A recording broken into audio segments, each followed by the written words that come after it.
Pak Krom, saya Puswanto, mahasiswa Bapak dari mata kuliah Bank dan Lembaga Keuangan lainnya. Pada saat ini saya ingin menjelaskan tentang materi pasar uang. Yang harus kita ketahui itu adalah pasar uang. Pasar uang sendiri itu adalah pasar yang memerlukan pihak yang menawarkan dana atau biasa kita sebut kreditur atau investor dengan pihak yang memerlukan dana atau biasa kita sebutnya itu debitur. Fungsi pasar uang ini ada 3.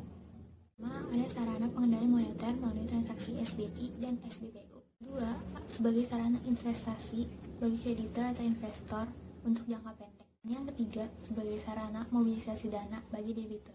Selanjutnya adalah peserta mata uang.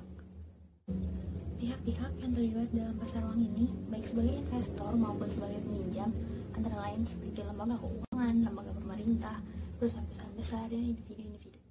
Lalu pembahasan kali ini adalah mengenai instrumen-instrumen pasar uang. Instrumen yang pertama adalah Treasury Bills.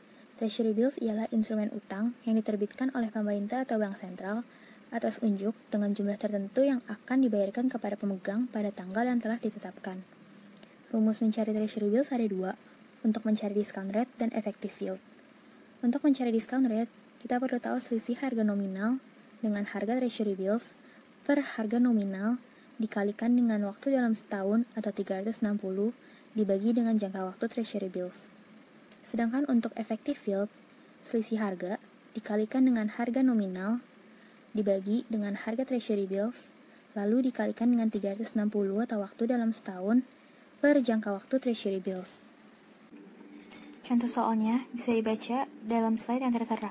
Untuk menjawab soal tersebut, kita dapat menghitung discount rate dengan nilai nominalnya 100 dikurangi dengan nilai Treasury Bills-nya 94,13 per nilai nominal 100 dikalikan dengan 360 sesuai waktu dalam setahun per 182 hari sesuai jangka waktu Treasury Bills.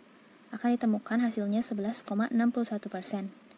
Sedangkan menghitung effective yield, nilai nominal 100 dikurangi dengan 94,13 dikali nilai nominalnya 100 per 94,13 sebagai nilai Treasury Bills dikalikan dengan 360 atau waktu dalam setahun per 182 hari sesuai jangka waktu Treasury Bills dan akan ditemukan hasilnya 12,34%. Instrumen yang kedua adalah Certificate of Deposit. Ini adalah instrumen keuangan yang diterbitkan suatu bank atas unjuk dan dinyatakan dalam suatu jumlah, jangka waktu, dan tingkat bunga tertentu. Untuk menghitung Certificate of Deposit, terdapat 2 rumus yang akan disesuaikan dengan contoh kasusnya. Rumus yang pertama untuk mencari proceeds adalah nominal dikalikan dengan 360 per 360 ditambah dengan tingkat diskonto dikali dengan jumlah hari diskontonya. Sedangkan rumus yang kedua, principal dikali dengan 100 dikali dengan 360 ditambah dengan issue rate dikali issue tenor in days per 100 dikali 360 ditambahkan dengan dealing rate dikali dengan days to run to maturity.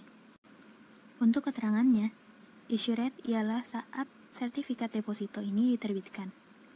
Issue tenor in days adalah jumlah hari saat sertifikat deposito diterbitkan sampai dengan jatuh tempo. Days to run to maturity adalah jumlah hari saat terjadinya transaksi sampai dengan jatuh tempo. Sedangkan dealing rate adalah bunga yang disepakati antara pembeli dan penjual sertifikat deposito pada saat terjadinya transaksi. Dan hal yang perlu kita ketahui adalah, jika satuan mata uangnya dolar, kita akan menghitung dengan 360 hari. Sedangkan untuk pound sterling, kita akan menghitung dengan 365 hari.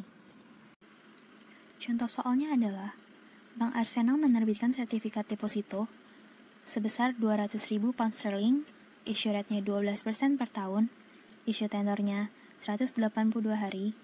Sertifikat deposito tersebut dijual dengan dealing rate sebesar 11,25% dan days to run to maturity 125 hari. Pertanyaannya, pertama, hitunglah proceeds sertifikat deposito tersebut. Kedua, hitunglah jumlah yang diterima pembeli atau investor saat jatuh tempo sertifikat deposito tersebut. Dan yang ketiga, berapakah keuntungan investor?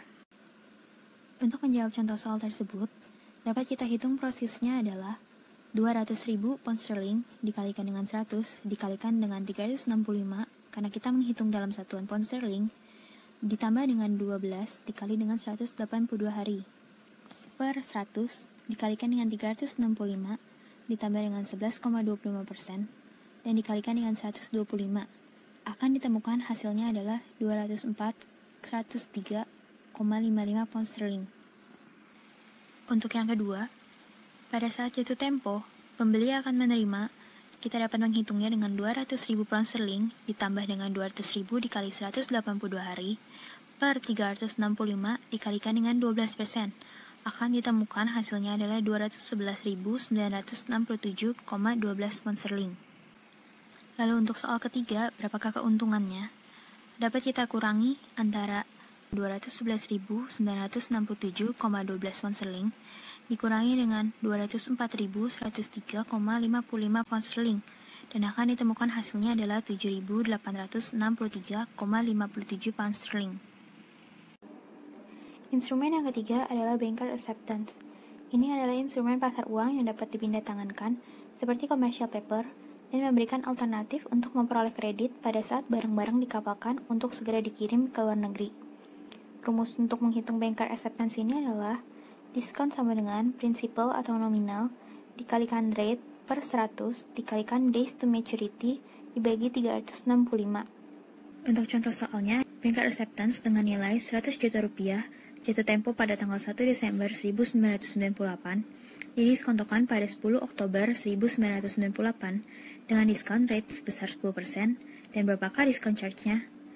Pertama, kita harus menghitung jumlah hari antara 10 Oktober 1998 sampai dengan 1 Desember 1998. Jumlah harinya adalah 53 hari. Lalu, hitung diskonnya, jumlah nominalnya 100 juta rupiah, dikalikan dengan 10 per 100, dikalikan dengan 53 hari, yang sesuai yang telah kita hitung, dibagi 365 hari. Dan hasil yang kita dapatkan adalah 1.452.054,795. Instrumen yang keempat adalah repurchase agreement atau biasa juga kita sebut repo. Repo ini merupakan transaksi jual beli surat berharga disertai dengan perjanjian bahwa penjual akan membeli kembali surat berharga tersebut pada tanggal dan dengan harga yang telah ditetapkan terlebih dahulu. Untuk menghitung repo adalah dengan hitung jumlah pokoknya dikali dengan 1 tambah repo rate dikali jumlah hari jatuh tempo per 360. Untuk contoh soal, saya berikan 2 contoh soal repo. Yang pertama, seperti tertera pada layar. Dan untuk contoh soal yang kedua, Bank Alpha pada tanggal 22 Agustus 1999 memiliki SPI dengan nilai nominal 1 miliar rupiah yang jatuh temponya sisa 91 hari. 1. Untuk memenuhi kebutuhan likuiditasnya, Bank Alpha akan meminjam dana sebesar 950 juta untuk jangka waktu 30 hari dan tingkat bunganya 19%. Kedua, pada hari yang sama, Bank Beta memiliki kelebihan likuiditas untuk jangka waktu 30 hari dan bersedia meminjamkan dengan tingkat bunga 19%. Yang ketiga, Bank Alpha dan Bank Beta melakukan negosiasi dan sepakat dengan tingkat bunga diskonto SBI yang dijaminkan 20,5%. 4. Bagaimana reponya? Untuk menghitung repo, kita hitung dulu prosesnya, yaitu 1 miliar rupiah dikalikan dengan 360 hari per 360 hari ditambah 91 hari dikali 20,5%, dan kita dapatkan hasilnya 50.720.963. Untuk menghitung reponya, dari 950.720.963 dikalikan dengan 1 ditambah 19% dikali 30 per 360. Akan ditemukan hasilnya 965.774.045. Instrumen yang kelima adalah Sertifikat Bank Indonesia atau SBI. SBI adalah surat berharga atas unjuk dalam rupiah yang ditetapkan oleh Bank Indonesia sebagai pengakuan utang berjangka pendek dan diperjualbelikan dengan diskonto. Contoh SBI yang saya berikan ada 2 nomor. Yang pertama, seperti yang tertera pada layar. Lalu, contoh soal yang kedua, Bank ABC membeli SBI dengan penyelesaian pembayaran pada hari yang sama atau same day settlement. Jumlah nominalnya adalah 2 miliar rupiah dengan tingkat diskonto 15% dan jumlah hari jatuh tempo 31 hari. Bila ditahan selama 10 hari, kemudian dijual kembali, jumlah nominal tersebut 2 miliar rupiah dengan tingkat diskonto 14% dan jumlah hari jatuh tempo sebanyak 20 hari. Pertama, kita harus mencari profit awalnya dengan cara 2 miliar rupiah dikalikan dengan 360 dibagi dengan 360 ditambah 15% dikali 31 hari. Akan ditemukan hasilnya adalah 1.974.496.092. Lalu, cari proses berikutnya atau bisa juga kita sebut proses akhir, yaitu dengan cara 2 miliar rupiah dikalikan dengan 360 dibagi 360 ditambah 14% dikali 20 hari. Dan akan ditemukan hasilnya adalah 1.984.564.498.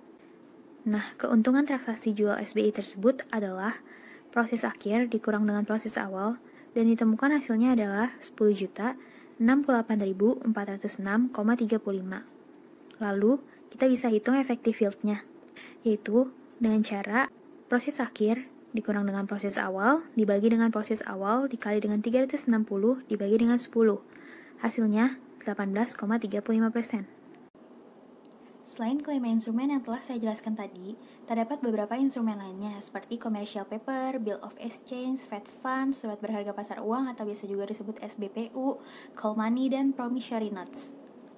Itu sekilas materi tentang pasar uang yang dapat saya sampaikan. Saya mohon maaf apabila masih banyak kekurangan ataupun salah-salah kata. Semoga bermanfaat. Terima kasih.